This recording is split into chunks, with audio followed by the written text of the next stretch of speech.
I'm going to be going home soon. What? She opened her mouth abruptly and spoke as if she'd seen right through me. But next time will be the third time, so we may not see each other again. Yeah, I guess. But what she was talking about was a temporary discharge from the hospital. She told me that nobody was discharged from 7F more than 3 times. Hey guys, Kudari Ghost here, and welcome to Narcissu. So, we're going to start. It is a visual novel. Get your tissues ready. I heard it was sad. Okay, let's get into it. Okay. Spring 1996, Setsumi.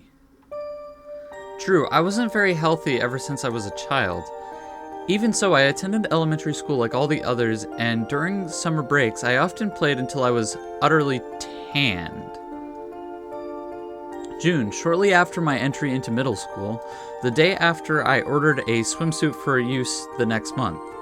My first hospitalization. On a day just before the first semester midterms, on a day when the first drops of rain were so cruelly cold. Falling from amidst the pure white of the overcast sky, of course the first time it happened, all my classmates came to visit me almost every day. And when I was released, they even came to my house on weekends to play. But that was only the first time around. Autumn into winter, winter into spring, a vicious cycle, hospitalization, release, clinics, and hospitalization again. And before I knew it, even the classmates I once called friends turned into acquaintances, and then into strangers. As if with every changing of the season, I was being erased from their collective memory. Aww, it was so sad, dude. It seems that to all those normal people, my very existence was an unpleasant fact. And so, it looks like I've been erased. That's so sad, dude. I'd spent so many seasons, so many white overcast skies, without the want or need to converse with anyone. For that matter, my English textbook never changed from that of a first-year middle school student before the first midterms. And that is where my time seems to come to an end.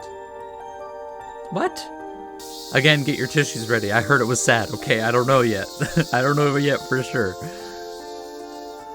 Summer, flowing sweat. The gigantic electronic scoreboard in the driver's license examination facility lit up all at once. My eyes and everyone else's looked for our respective numbers. 237, 237, and of some 8 columns of lit text, sure enough, my examination number was shining in the midst. Clickety-clack. A nearly empty train car, perhaps thanks to the beautiful afternoon.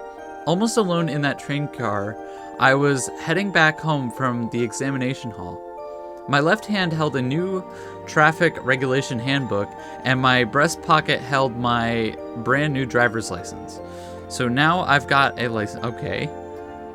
Alright, I'm confused now. Okay, but like, what are you hospitalized for? I'm confused. Well, maybe, I don't know. I have no idea. I muttered somewhat happily, but there were no strong feelings behind it. I never particularly wanted to do that. I always press space. Jeez. It was just that my colleagues and the Technical Institute both recommended that I do that. That night, when I told them that I had gotten it, they merely replied with with an IC. And when I asked if I could borrow it, I don't know why I can't read, okay? I'm just trying to read over it. Just for a test run, they instantly and curtly said just one thing: no. While I didn't really want to drive or anything, the response was all too expected. Those were, aw, this is so sad, dude. The next day, I awoke with chest pain and went to the hospital. Sickness and I had generally nothing to do with each other, which is why I found the ER waiting room to be so utterly boring. And just when I thought they were through examining me, they ordered an x-ray and some blood tests, then they left. And again, I was left waiting for a long, long time. Oh, I guess this is a different person now. It's gotta be, right? I had already polished off 3 volumes of Shonen Jump and was just about to start on a 4th when they admitted me to the hospital right then and there. And it seemed that, would have to wait a long time for its turn to come. That's actually really sad. Oh, protagonist. Okay. Right around when the all too noisy cicadas had finally gone silent. Do they have those in Japan? They have cicadas there too? I once again found myself in the hospital as per usual. Of course, it wasn't as if I'd been there the entire time. I came and went, a futile cycle. My first surgery was a month before. After that, I started doing the 5-minute commute to and from the hospital by moped. And from then on, I was hospitalized, discharged, ordered to clinic, and hospitalized again and again and again. While I had no clue what PET or ARISA stood for, in no time at all, several months had passed. As my appetite decreased, my medications increased. I could feel my own physical strength atrophying away. Aww, bruh. I kept imagining that my legs were getting thinner. But the needle of the weight scale rudely informed me it's not just your imagination, and yet I kept looking on at myself with detached interest, as if it were happening to someone else entirely, as if I were looking at a scene on TV or the like. My mind could not grasp what had so suddenly happened to my body. Nothing within me was telling me that this was was real at all, and that's why even though it was all happening to me, I kept looking on as if it was happening to someone far away. Protagonist, winter. Around when the Christmas trees had vanished from the streets, I was discharged home as a kind of year's end treat. It seemed like an exercise in total transience, but still, it made me slightly happy. I traveled back to a home I had not seen in a long time in the midst of a freezing rain. Strangely enough, my entire family was there.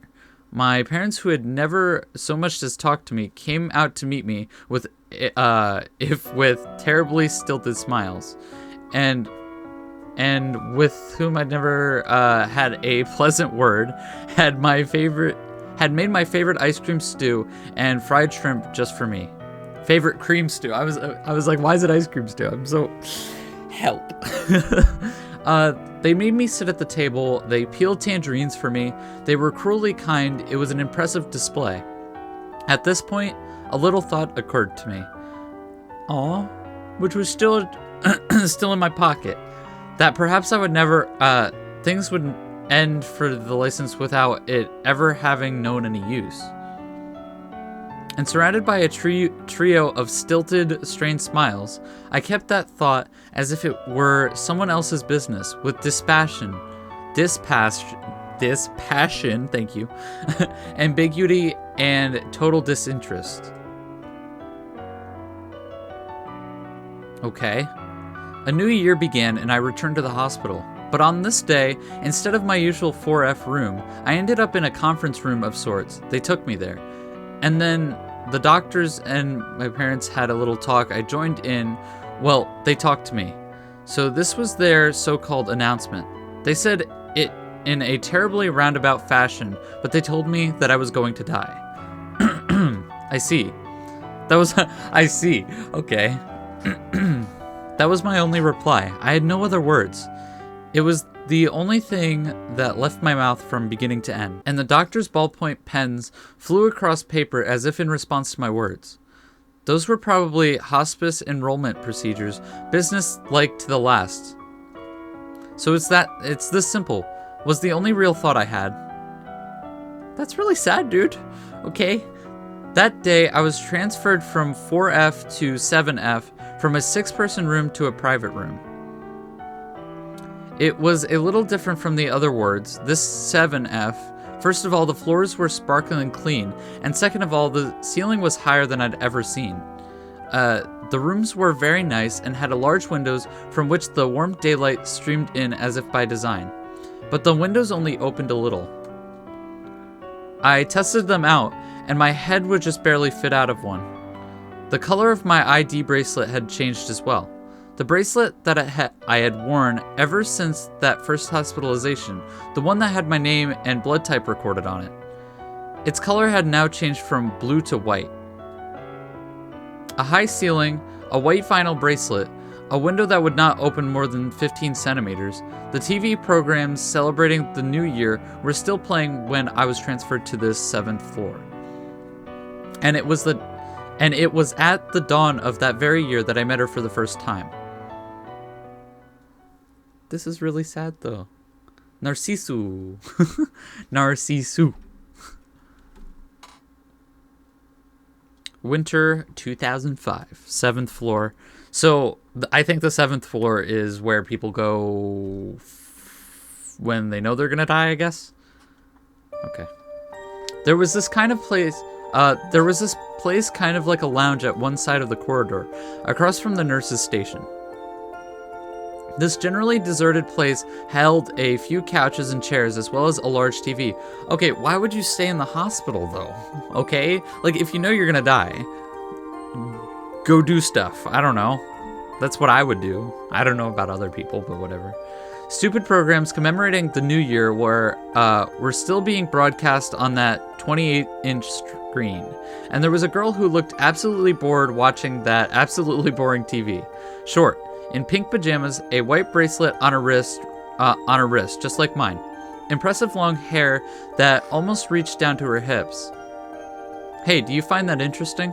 There was no deep purpose in the asking. Simply, I had nothing else to do, so I started talking to her. Not really, was her only reply to me. She didn't turn to face me at all. And she kept looking on with boredom at the TV, as if I didn't even exist. Then don't watch it. Even as I thought this, I sat down in a chair next to her. And side by side we watched TV. Nothing else to do. Nothing we could do. Oh wait, they're gonna run away together, I bet. What do you guys think? I bet so. Okay. So we sat there silently and watched TV. New Year celebration programs, as per usual, a useless array of comedians and oddities. And every so often, the MC's stupid, shrill laughter resounding, or the M.C's, okay, whatever, shrill laughter resounding dryly in this white, sun-drenched lounge. Say, tell me. The girl suddenly started talking to me, but her eyes were always glued to the TV screen. How many times is it for you now? What do you mean by that? How many times have you come here to 7F? Sorry, I have no clue what you're talking about. I see, so it's your first time then. So she'd seen my confusion about her question and come to the right conclusion. Then since no one else is around, and since it's my duty? There's this rule. Nodding slightly, she explained that the rule was that someone here, 7F, should tell newcomers the truth. I knew nothing, I understood even less. And as if I did not even exist, she slowly started her speech. Then listen closely. Her words, spoken methodically one by one, were a little different from all the ones I've heard from the doctors about this place. In their business-like, crisp syntaxes, they told me this is a place where one waits for medical advances. This is where you go to die. This is where you go to die, isn't it? This is a place where one heals one's heart, and perhaps they might have even been correct in a general sense, but according to the girl, that was just the party line. The truth was that 7F was the only place in the hospital where medical treatments did not take place. This was just a place where you waited for your life to come to an end. Yup, I thought so, okay? Those were her words to me. I thought so as well. I had felt it even before she'd spoken. What do they have, though? I don't know yet. See, this is my second time. Second time doing what? Coming here. And then she explained to me that no one on 7F stayed here from initial hospitalization all the way until death. While there was zero possibility of being cured, you were sent home if your condition was stable. But if it worsened again, you would return here. And that cycle ended only in death. Whether it was at home or here on 7F, always one of the two, you were going to die. No way to escape it, it seems. And with that meaning permeating her every word, she informed me that this was her second time up here. I'm only going to say this once, so listen closely now. She continued speaking, all the while staring at the blank TV screen. This wasn't idle chit-chat about when lights out was or where the kitchen was or anything like that. This was something completely different. The third time you are discharged home, resign yourself. There won't be a fourth time. You will never go home again. If you ever want to escape, head toward the B station, not the A station. Eat nothing. That is the simplest shortcut. You leave the smallest burden. Aw, it's so sad, dude. It was as if she was packed to the brim with matters like those. This was probably an oral tradition. Relevant only to those who were going to die, and kept by those who came here for that purpose. So this is the duty that you were talking about? Yes, that's right. So do remember to perform it for a newcomer yourself someday. Okay? With those words, she slowly stood up. She casually tossed her long hair and it grazed my nose. I have to go get my temperature measured, so. Then she turned her back and started walking down the corridor. Now completely deserted save for me, the lounge held only the laughter from the TV and the white flowers from the windowsill. The windsill. In the end, she didn't even look at me once. That's so sad. A few days later, New Year's celebrations were over and the middle and high school students were beginning a new term. And just as ever, she and I sat in this lounge, staring blankly at the TV. This is boring. So it is. So we said, but both of us keep our eyes on the TV. Hey, is this place always this way? I don't understand what you're getting at. I'm getting at how it's always deserted. Other than the nurses, doctors, and help staff, and other than her, I hadn't seen a single person. Did everybody go home for the New Year or something? Do you really want to know? Well, I didn't mean... Then I won't tell you. We who disinterestedly tossed back and forth this exchange that could not even be called a conversation. The slight breeze coming from the window that would not open more than 15 centimeters. From time to time, her hair would sway, and as if in agreement, the flowers at the windowsill would too. This was how we killed time day after day, staring at that boring, good-for-nothing TV. Oh, here the two of you are, an elderly nurse said as she rushed towards us. English. From what I'd seen of the nurse's station, she was apparently the charge nurse of 7F. Well, Miss Setsumi, any fever? I'm fine, no fever.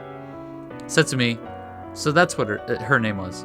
You really shouldn't be moving around like this. Do you understand? Everyone's worried about you. Well, whatever. Come now, what kind of answer is that? Oh, children these days. The nurse continued to scold and henpeck for some while longer. And the girl named Setsumi, just pretended not to notice at all. She simply stared straight forward at the boring TV, paying that fussy nurse as little heed as she could. I'll be coming back later to draw some blood, okay? With those words, the charge nurse went back to her nurse's station. Hey, well, mind if I call you Setsumi? I asked this as I stared at her white vinyl ID bracelet and at the blood type and name written clearly therefore. Is something the matter, Setsumi? Why are you calling me that? Huh? You're younger than me. Hey, why am I younger than you? Nothing. That's just what I thought is all. It wasn't that I was offended that she called me younger than her. It was just that no matter how I looked at it, I thought I was 5 to 6 years older than she was. That's why I took out... Oh, okay. See? I may not seem like it, but I'm 20. So you are younger after all. She only took a glance at my license before handing it back to me. I don't really get what you're saying. It doesn't really matter. I'm just older than you are, that's all. She murmured as expressionless as ever. Her eyes were fixed on that boring TV. All right, but it also felt like she was gazing at something far away. After they'd taken my AM vital signs, I snuck past the nurses and boarded the elevator.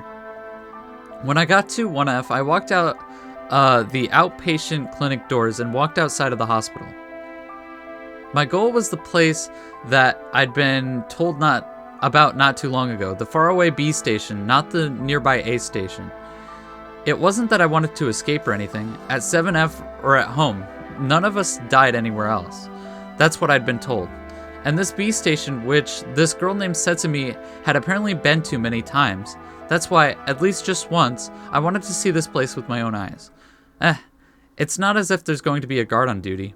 Even so, we were inhabitants of 7F, different from other inpatients. And thinking of vague maybes, so early in the morning, I headed towards the station. My legs settled into a lazy gait as I glanced sidelong at the people commuting to school or work. After about 25 minutes of this, I arrived in front of the station, roughly 4 bus stops away when I calculated it out. Wow, there are a lot of people here, was my first impression of the B station. I stood out a bit because I was in pajamas, but I felt that if I could just buy a subway ticket, I'd be able to go anywhere, no question about it. I still had no idea why I'd been told to go to the B station and not the A station, but it looked as if it would be an easy escape if I really wanted to. She must have come here many times herself, so why did she remain on 7F right now? The station in the early morning. I stood there thinking these thoughts as I watched people rapidly pass me by.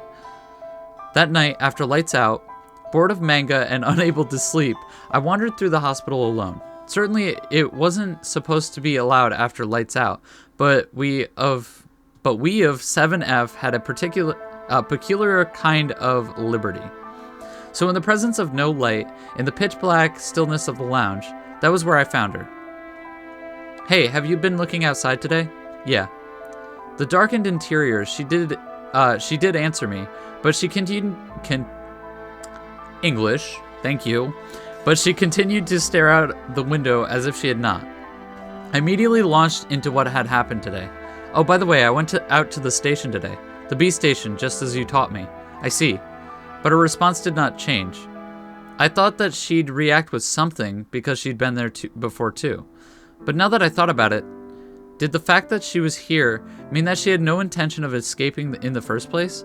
I'm going to be going home soon. What? She opened her mouth abruptly and spoke as if she'd seen right through me. But next time will be the 3rd time, so we may not see each other again. Yeah, I guess. But what she was talking about was a temporary discharge from the hospital. She told me that nobody was discharged from 7F more than 3 times.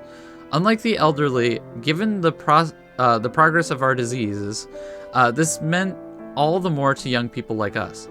Her "we may not see each other again" was filled with that kind of meaning.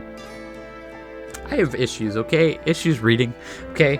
Don't, please. Oh, which one have you decided on? Decided on? Where you're going to die. When that word death came up so abruptly, I was at a total loss for words. I don't know. Haven't thought about it yet. I see. It is just your first time after all, she murmured, looking desolate. Certainly it wasn't as if I was going to exist here forever. Just like everyone else, I would be admitted and discharged, slowly grow weak, and someday I would have to choose in the end, here on 7F or at home surrounded by those fake smiles. No, okay, they're definitely gonna run away together. I can guarantee it, okay? I can almost guarantee it, alright? Anyway, I'm gonna end the episode there. Thank you so much for watching, and if you enjoyed, please smash that like button, and also hit that subscribe button to become a ghost, and tell me what you think about this visual novel. I think it's really nice. I really enjoy the music. It's gonna be really sad, probably. Okay, I'm not gonna lie. And I'll see you next time. Peace.